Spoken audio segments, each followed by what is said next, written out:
Welcome along. It is starting to look like the worst crime you can commit in Keir Starmer's Britain is wanting to stop the boats.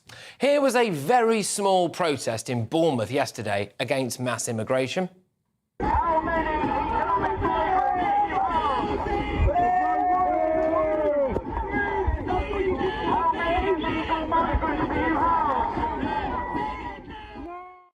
Yeah, I mean, that was literally it. Can you guess what happened?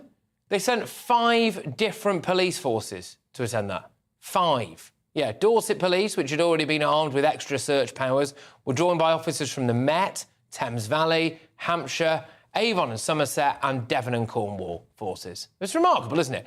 Keir Starmer has just launched Operation Early Dawn. In a nutshell, this means that the Labour government, who wanted to release people from prison early to free up space, are now coming up with ways to lock people up. Well, today, a mother of 6 who threw a brick at police in Hartlepool was jailed for 2 years. Now, that's bad. Obviously, that's bad, and probably deserves prison. But then also today, a man with a history of violence who tried to suffocate a pregnant woman with a pillow was given a 2-year suspended sentence. I mean, which one would you rather have locked up? Meanwhile, Starmer thinks everyone who protested in Belfast was a racist. The disorder is intolerable. It is incapable of justification. It's clearly racist, and it does not represent the modern, forward-looking Northern Ireland that I know that this place is. But the fact is, the boats are still coming. 500 came over on Saturday alone. Shall we check in and just see how that interview process is now going for the new Border Command operation? Shall we have a little look? Yeah. Isn't it remarkable the levels this government will go to not acknowledge the problem instead of just dealing with it? A new poll has even revealed that more than half of people think Britain is, quote, moving in the wrong direction now, and Starmer's approval rating has plummeted 7 points from +7 to 0 since the election. That is hardly surprising, is it? Let's get the thoughts of my panel. We've got broadcaster and journalist Carol Malone, journalist and broadcaster as well, Benjamin Butterworth, and former chairman of the Tory party, we have got Sir Jake Berry. Carol, I'll start with you. Do you think the worst crime you can commit under Keir Starmer's Britain is to say, you know what, I'd quite like you to stop the boats, mate? Well, that's what it's looking like, you know. It is incredible. That thing of the weekend, that protest, you know, I wish they had 5 police forces for some of the pro-Palestinian protests, where there are tens of thousands of people on the street, and yet no one gets arrested. And you mentioned some really good examples there. You know, that they were not rioters at that protest. They were peaceful protests, and the people making the most noise were the Stand Up for Racists, which was... They were across the road. There was 80-odd of them. They were the ones doing the shouting. Are you laughing at me? What are you laughing at? It's stand up against racism, not stand up for racism. Oh, yes, well, exactly that. Yes, I correct not yet that. It is a Benjamin, but give it time. Right now. Sorry, people. You know what I mean. Anyway, I just think, you know, it's not racist to speak out about the huge numbers of people who are coming here illegally. It is not racist to want to stop the trafficking. It's not racist to want to stop the gangs. But Starmer doesn't want to. He thinks much of immigration law in this country is racist. He said it when he was DPP. He thinks it's racist to deport people who are here illegally. So how is he going to solve this problem? You just said 500 on Saturday. How is he going to tackle this? Yeah, no, exactly. I mean, that is the reality, isn't it? It's all very well and good now, you know, locking a load of people up. And it's fine to say that a woman, regardless of whether or not she's a mother of 6, who threw a brick at a police officer, and I think I'm right in saying was seen handing another brick to a child. I think many people would think, that's the kind of thing you might go to prison for. All right, maybe. It's the sort of thing that you might get a suspended prison sentence for if you had a clean record. Because this is it. Because then you look at the other person who was sentenced today to a suspended sentence, who was a man with a history of domestic violence, who tried to, smother a pregnant woman with a pillow, and you think, well, that guy's got a suspended sentence. And I do wonder, Benjamin, here, if you know, realistically, is it now seen as the worst crime to just be against mass migration? What I don't understand is why so many people like Carol or you with mainstream questions about immigration are trying to tie yourselves to far-right racists, which these people are. Because we don't, I don't know why you want to claim them. Do you seriously think those people born with were far-right racists? Seriously? Well, what happened there... Seriously? What happened there is that the police were concerned about what had have broken out in the rest of the country. And I think, you know, as a former scout, it's be prepared is the resolution that police should have. It was 20 people who sat on a step with a flag wrapped around their shoulders. What are you talking about? The issue is that riots are a social contagion. They spread. They cause a level of damage and disorder and disruption out of proportion with any individual protest or attack. And that's why you can't let it go out of control. That was so many ordinary people, Benjamin, making a protest about something that lots of other ordinary people I want to make one other point. First of all, you stated in your monologue that he wanted to release people from prison. That's not true. There was no choice. There were 700 cells vacant on July 5th. Sorry, but the bloke he's now put in charge of prisons has gone on record in the past and said that about half the people who are in prison should not be in there, which implies to me that you just want them out of prison. And the second point is that to talk about the case he did, which got a suspended sentence, you know, the judge making a conclusion on that is not thinking about another judge dealing with a riot in a different part of the country for entirely different... But it wasn't... It's false to compare...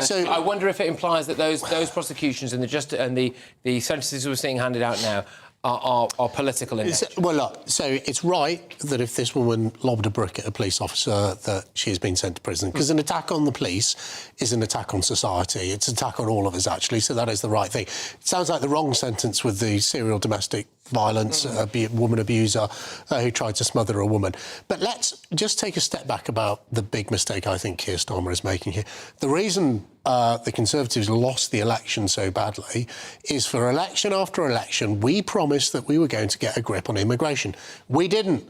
The British people punished us. And I think they will do the same with Keir Starmer. He's almost, not quite there, but he's almost saying to be concerned about immigration, you are racist. Exactly. You are not. He's not said that. But it feels like the implication of what he is saying. And I'm concerned about immigration, and I'm not racist. And then the final point I'd make is, I'm actually really worried about the violence we're seeing from these counter-protesters from the hard left, who are going along to these, 20 people turning up in Bournemouth to protest quite peacefully. It looked like an England game, didn't it, more than any sort of protest. Then you have these hard left protests where there has been a lot of violent disorder, particularly in London.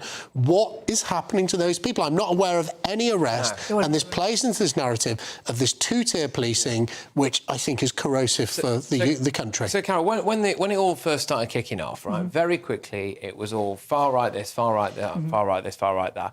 And then we got whopping great big numbers of arrests, whopping great big prison sentences, brackets up to it. And now Keir Starmer has openly stood up and used the word racist. Racist, you're a racist if you do this stuff. You know, we said you're racist if you went to the riots. If you went to the riots, if you went to protests, Which implies that anyone who might, I think anyway, who might want to go and protest very peacefully about something like mass immigration, could now be... It opens the door for them to be smeared and to try to put people off. You know, we've had it rammed down our throats while the pro-Palestinian protests are in full force. We had it rammed down our throats, the peaceful protest. We have to have it. It's very important. Now, this was a peaceful protest. This was not a riot, and yet it was treated like a riot. So he can't have it both ways. Either people are allowed to or they're not. But I think that there are certain very favourable protests, and immigration is not one of the ones that are favourable to this government. Well, if his popularity is going down at the current rate it is, he'll be less popular than Rishi Sunak soon enough, won't he, Benjamin? He's into minus now.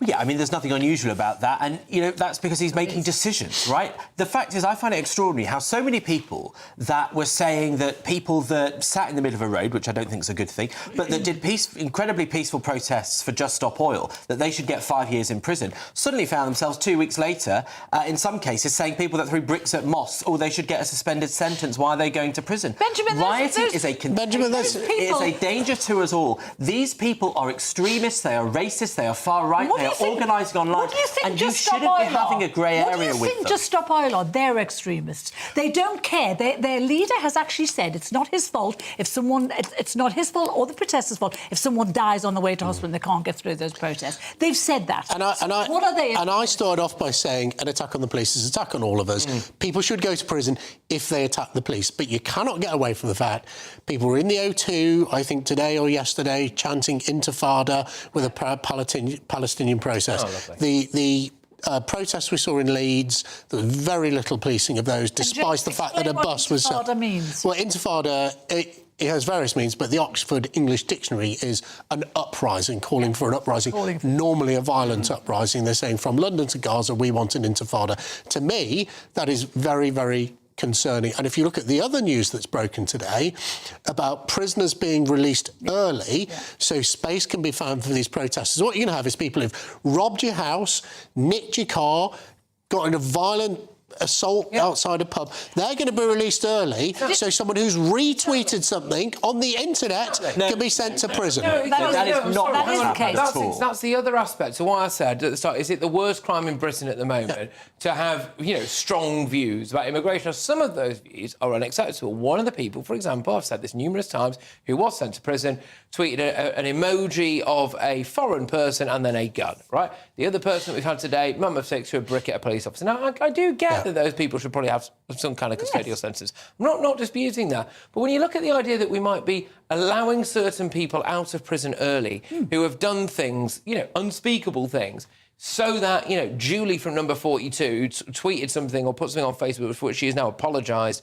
and realised and deleted straight away in many cases. Goes to prison. You sound incredibly lax on crime. But she was the sole carer for her very sick... Julie was the sole carer for her very sick husband. She had no criminal record at all, and then she gets sent down for 18 months. That is shock. That is just criminal. No, it's not. And why are you so weak on crime? And this Rioting is dangerous because it spreads. Can I just finish what I was saying? And that happened in the week last week, where a report was released that said habitual criminals who've committed up to 100 crimes were in court for the 101st time and got a suspended sentence. Slap on the wrist. That cannot be the... So do you want to see trade union leaders who are organising these counter-protests, should they be sent for prison for inciting people for violence if there is violence at the counter-protest, which we have seen already? Would you like to see trade union leaders sent to prison? Is that being tough on crime? Anybody who incites violence or incites riots should face the same full force of the law. But they haven't. But the idea, that woman should have thought about her circumstances. Yes, I agree. Before she acted in that way. No, and I'm not going to lose sleep over people that are so stupid and so dangerous as to smash up businesses. But she didn't. She tweeted something. You talk about British people. I tell you what about the British people who had their businesses smashed up, their town centres ruined, that were scared in their own homes? Okay. Those are the reasons why all these rioters should be locked up. I do hope that if somebody who has committed a serious violent crime is allowed out... Well, if Sir Jacob built some prisons, then maybe they would still be there. Well, they did. You keep on saying that. The Tories have built 2 prisons since 2020. We're going to whiz it on. We're going to whiz it on.